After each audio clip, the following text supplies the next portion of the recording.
Shalom. I want to start off by giving all praises to Yahweh, Bahashem, Yahweh Shai, Bahashem Rakal Kadash, giving them honest and apostle and elders of great millstone, peace and blessings to those pushing his truth and sincerity and Kwam Yasharan. All right. This is a back to the basics type of video. I got Genesis 25 out. And, the reason why I wanted to go back over it, though, because not that we forget the basics, but sometimes it's just good to go back over the basics. It's like we say, you never know who watching your videos. Could be a new somebody new who never heard about the truth. The algorithm might pop up from YouTube, and here we are. And also sometimes you go over old things and you be like, damn, I ain't even, I forgot this part. Or damn, this is a, I'm just realizing about this part. Like it all, it's good to refresh. And especially since it's the beginning of our nation, as far as like the nation of Israel, it's always a good topic really to go over. All right, but to get right into it, Genesis 25 and 19. And these are the generations of Isaac, Abraham's son. Abraham begat Isaac, right? So tell you how the generations work. Abraham is the grandfather. Abraham's son is Isaac. They say, and Isaac, to clarify, Abraham is Isaac's father, but I call him a grandfather because it's going into Jacob.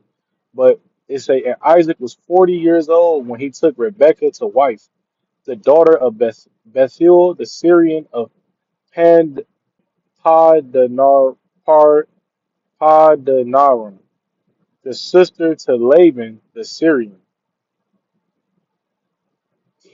All right. So Jacob, when he say took her to wife, he did what he did. He laid with her. He procreated. Verse 21, and Isaac entreated the Lord for his wife because she was barren. And the Lord was entreated of him, and Rebekah his wife conceived. So as you see, they had to be getting busy because he said, hey, I didn't release a couple times. She ain't a baby bump in sight. And he prayed on it. The Lord made it to where she was able to have kids. Genesis 25 and 22. And the children struggled together within her, meaning in her womb, right? So they were twins. In her womb, they was they were struggling. It was kicks. It was from the beginning, right? There was turmoil in there. They say, and she said, "If it be so, why am I thus?" Meaning, Lord, if this a blessing, why am I in so much pain? Like, what type of blessing is this? I'm going through it. And they say that to she went to inquire of the Lord, and the Lord said unto her, two nations are in thy womb, two manner of people shall be separated from thy bowels, and the one people shall be stronger than the other people, and the elder shall serve the younger. Hey, two nations. You got your Edomites, you got your Israelites,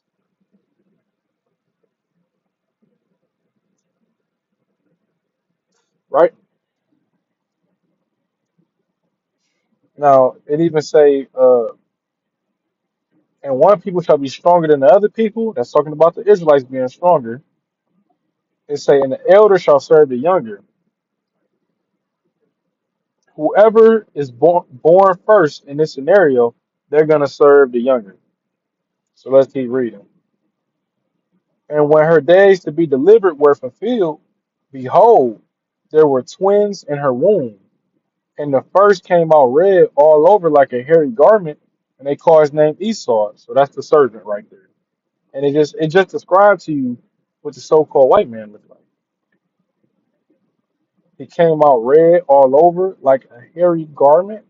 When white people be in the sun, they turn red. Why? Because their skin is translucent. Blood showed through their skin, right?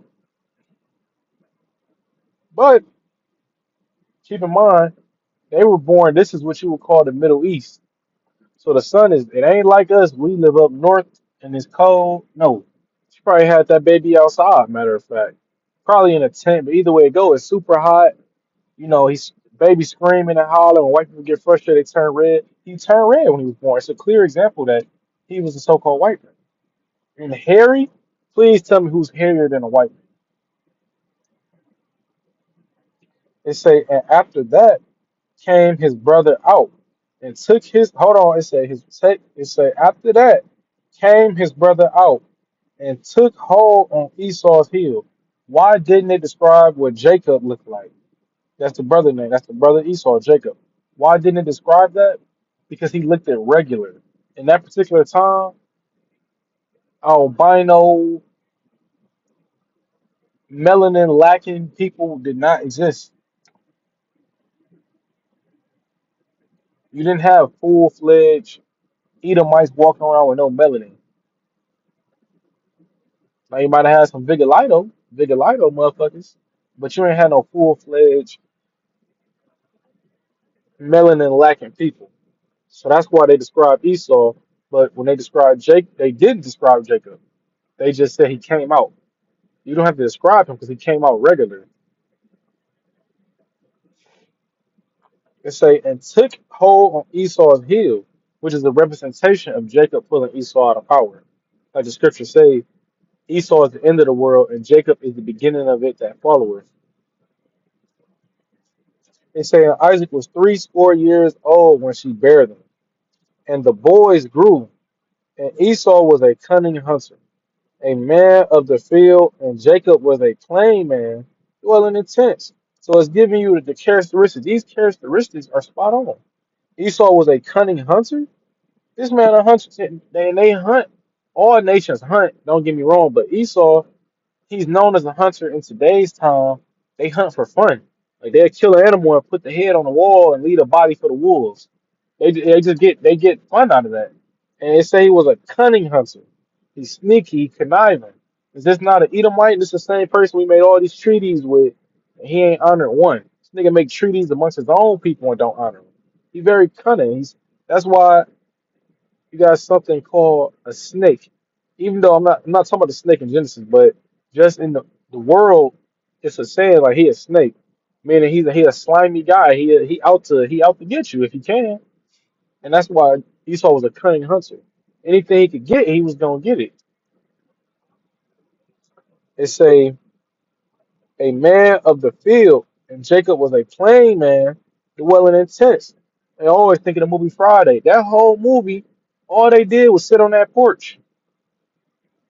All they did was chill. That's Jacob for you. They really a chill people.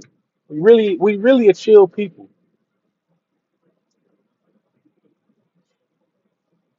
But yeah, that's pretty much. Well, I keep going. Verse 28. And Isaac loved Esau because he did eat of his venison. Venison is deer meat. But Rebekah loved Jacob, and that's spiritual in itself. Yo, average so-called African American man is a mama's boy,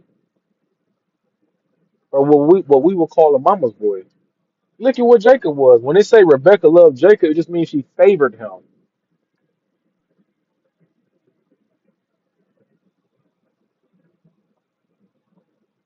It say verse 29, and Jacob saw pottage, and Esau came from the field, and he was faint.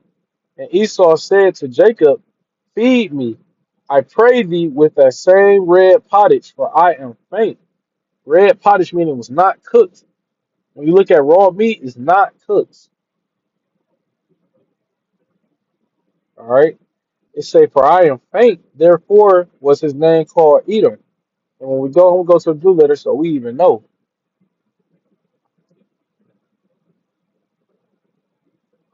the word Edom mean red. Edom, Edomite, descendant of Esau, land of Edom, Idumea, which Idumea is the Greek way of saying Edom, land south and southeast of Palestine. But Edom, why was he called Edom? Because he ate that red meat. All right.